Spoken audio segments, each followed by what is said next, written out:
ఆకాశవాణి ప్రాంతీయ వార్తలు చదువుతున్నది గద్దె దుర్గారావు. రాష్టంలో భారీ వర్షాలు వరదల వల్ల 5,000 కోట్ల రూపాయలకు పైగా నష్టం జరిగిందని ముఖ్యమంత్రి చంద్రశేఖరరావు వెల్లడించారు. వరద ముంపు ప్రాంతాల్లో అంటువ్యాధులు సోకకుండా తగు చర్యలు తీసుకోవాలని ఆరోగ్యశాఖ అధికారులకు రాష్ట పురపాలక శాఖ మంత్రి తారక రామారావు సూచించారు. దేశంలో కోవిడ్-19 రికవరీ రేటు 87.36% చేరిందని కేంద్ర ప్రభుత్వం తెలిపింది. వరంగల్ నగరంలో లోతట్టు ప్రాంతాల్లో జలమయం సమస్యను పరిష్కరించేందుకు ప్రభుత్వం తగిన శాశ్వత చర్యలు తీసుకుంటుందని రాష్ట మహిళా శిశు గిరిజన సంక్షేమ శాఖ మంత్రి సత్యవతి రాథోడ్ అన్నారు. రాష్టంలో భారీ వర్షాలు వరదల వల్ల 5,000 కోట్ల రూపాయలకు పైగా నష్టం జరిగిందని ముఖ్యమంత్రి చంద్రశేఖరరావు వెల్లడించారు. తక్షణ సహాయ పునరావాస చర్యల కోసం 1,350 కోట్ల రూపాయలు సహాయం అందించాలని కేంద్ర ప్రభుత్వాన్ని కోరారు. ఈ మేరకు ప్రధానమంత్రి నరేంద్ర మోదీకి ముఖ్యమంత్రి లేఖ వ్రాశారు. ప్రాణ నష్టం, పంట నష్టానికి కారణమైన భారీ వర్షాలు, ఆకస్మిక వరదల నేపథ్యంలో పరిస్థితిని సమీక్షించేందుకు అంతకుముందు ముఖ్యమంత్రి చంద్రశేఖరరావు ఈరోజు ప్రగతి భవన్ లో అత్యవసర సమీక్ష సమావేశం నిర్వహిస్తున్నారు. ఈ సమావేశానికి మంత్రులు, అధికారులు హాజరయ్యారు. తాజా వరదలు, భారీ వర్షాల్లో రాష్టంలో 30 మంది చనిపోయిన సంగతి తెలిసిందే.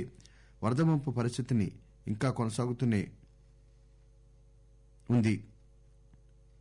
నగరంలో కొన్ని ప్రాంతాల్లో సైన్యం రంగంలోకి దిగి సహాయ రక్షణ పనులు చేపడుతోంది. ఇలా ఉండగా వచ్చే 4 రోజుల్లో తేలికపాటి నుంచి ఒక మోస్తరు వర్షాలు కురుస్తాయని వాతావరణ శాఖ సూచిస్తోంది. కాగా యాసంగి సీజన్లో 50 లక్షల ఎకరాల్లో వరి పంట, మరో 15 లక్షల ఎకరాల్లో ఇతర పంటలు సాగు చేసే విధంగా నిర్ణీత పంటల సాగు విధానం ఖరారైంది. ప్రగతి భవన్ లో ముఖ్యమంత్రి చంద్రశేఖరరావు నిర్ణీత పంటల సాగుపై సమీక్ష నిర్వహించారు. హైదరాబాద్ లో వరద ముంపు ప్రాంతాలను కేంద్ర హోంశాఖ సహాయ మంత్రి కిషన్ రెడ్డి ఈరోజు సందర్శించారు. ఆయన దత్తనగర్, హిమాయత్ నగర్, బేగంపేట్ తదితర ప్రాంతాలను సందర్శించారు. గడిచిన 3 రోజుల నుంచి ప్రజలు ఎదుర్కొంటున్న కష్టాలను ఆయన తెలుసుకున్నారు. ఆహారం, త్రాగునీరు, విద్యుత్ శక్తి లేక బాధపడుతున్న ప్రజలకు తక్షణమే సహాయం అందించాలని ఆయన అధికారులను ఆదేశించారు. సింగూర్ ప్రాజెక్టు గేట్లు ఎత్తివేయడంతో మంజీరా నది ఉధృతంగా ప్రవహిస్తోంది. మెదక్ జిల్లా కొల్చారం మండలం కిష్టాపూర్ వద్ద మంజీరా నది పాయల మధ్య 5 వ్యక్తులు చిక్కుకున్నారు. వారిని స్థానిక పాలనా యంత్రాంగం హెలికాప్టర్ ద్వారా సురక్షితంగా బయటకు తెచ్చినట్లు, ప్రస్తుతం వారికి ఎలాంటి ప్రాణాపాయం లేదని కొల్చారం తహసీల్దార్ తెలియజేశారు. వరద ముంపు ప్రాంతాల్లో అంటువ్యాధులు సోకకుండా తగు చర్యలు తీసుకోవాలని ఆరోగ్యశాఖ అధికారులకు రాష్ట పురపాలక శాఖ మంత్రి తారక రామారావు సూచించారు. రాష్టంలో జీహెచ్ఎంసీ పరిధిలో భారీ వర్షాల నేపథ్యంలో ఈరోజు ఆయన ప్రభుత్వ ప్రధాన కార్యదర్శి సోమేష్ కుమార్ తో సమీక్ష సమావేశం నిర్వహించారు. నీటి నిల్వ ప్రాంతాల్లో సహాయక చర్యలు చేపట్టాలని ఆయన కోరారు. నీరు తగ్గిన ప్రాంతాల్లో పారిశుధ్యానికి ప్రాధాన్యం ఇవ్వాలని, అపార్ట్మెంట్లు, భవనాల సెల్లార్లలో నీటిని తోడివేయడానికి జీహెచ్ఎంసీ సిబ్బందిని వినియోగించాలని మంత్రి ఆదేశించారు. దేశంలో కోవిడ్-19 రికవరీ రేటు 87.36% చేరిందని కేంద్ర ప్రభుత్వం తెలిపింది. గడిచిన 24 గంటల్లో దేశంలో 81,000కు పైగా కోవిడ్ రోగులు కోలుకున్నారని ఆరోగ్య మంత్రిత్వ శాఖ తెలియజేసింది. దేశంలో మొత్తం రికవరీల సంఖ్య 63,83,000కు చేరింది.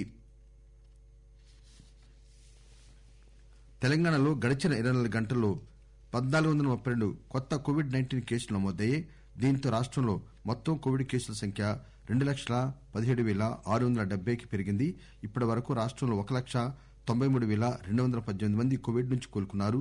గడిచిన 24 గంటల్లో కోవిడ్, ఇతర రోగాల వల్ల 8 మంది మరణించడంతో మొత్తం మరణాల సంఖ్య 1,249కి చేరింది. ఆకాశవాణి ప్రాంతీయ వార్తలు వింటున్నారు.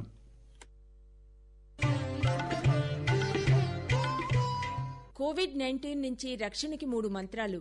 మాస్క్ తప్పక ధరించండి, 6 అడుగుల దూరం తప్పనిసరి, గుర్తుంచుకోండి, ముఖాన్ని తాకకండి, చేతులు శుభ్రంగా ఉంచుకోండి.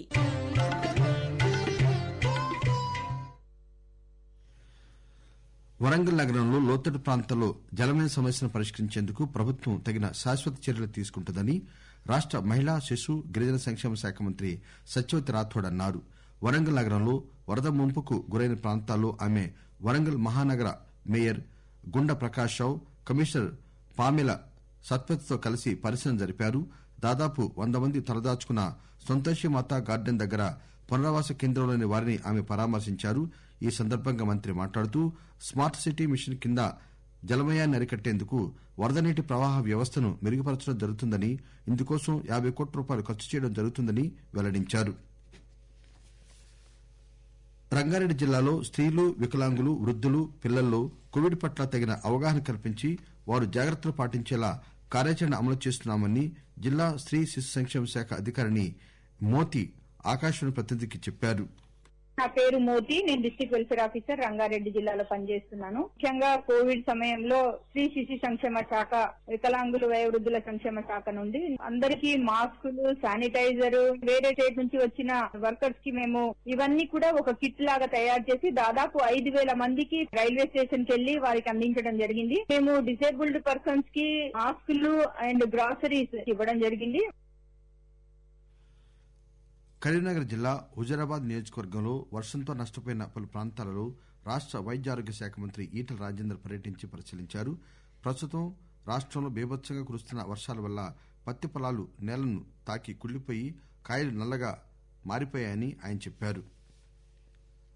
కరోనా కట్టడికి తాము చేస్తున్న కార్యక్రమాలను వరంగల్ జిల్లా ఎల్పీజీ డీలర్ల సంఘం ప్రధాన కార్యదర్శి వైవి వామన్రావు ఆకాశవాణి ద్వారా అనేక సూచనలు చేశారు.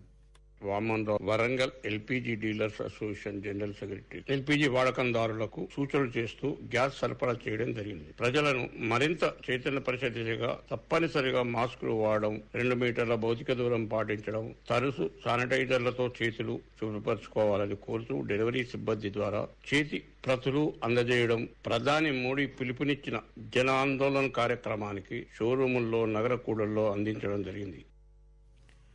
అంతర్జాతీయ గ్రామీణ మహిళల దినోత్సవం ఈరోజు జరుపుకుంటున్నారు. వ్యవసాయ, గ్రామీణాభివృద్దికి, ఆహార భద్రత మెరుగుదలకు, పేదరిక నిర్మూలనకు గ్రామీణ ఆదివాసీ మహిళలు చేస్తున్న కృషికి గుర్తింపుగా ఈ దినోత్సవం జరుపుకుంటారు. ఆకాశవాణికి ఇచ్చిన ప్రత్యేక ఇంటర్వ్యూలో మన దేశంలో వ్యవసాయాభివృద్ది అంతర్జాతీయ నిధి డైరెక్టర్ డాక్టర్ రషా ఓమర్ మాట్లాడుతూ వాతావరణ మార్పుపై పోరాటంలో వాతావరణ మార్పు ప్రభావానికి పరిష్కారం కనుగొనడంలో మహిళల భూమికను కొనియాడారు. ప్రతినిత్యం వివిధ గ్రామాల నుంచి వచ్చే రైతులు, వినియోగదారుల కోసం సిద్దిపేట జిల్లా కేంద్రంలోని రైతు బజార్లో ఉచిత కషాయం స్టాల్ ను ప్రారంభించామని సిద్దిపేట మార్కెట్ కమిటీ చైర్మన్ పాల సాయిరాం తెలిపారు.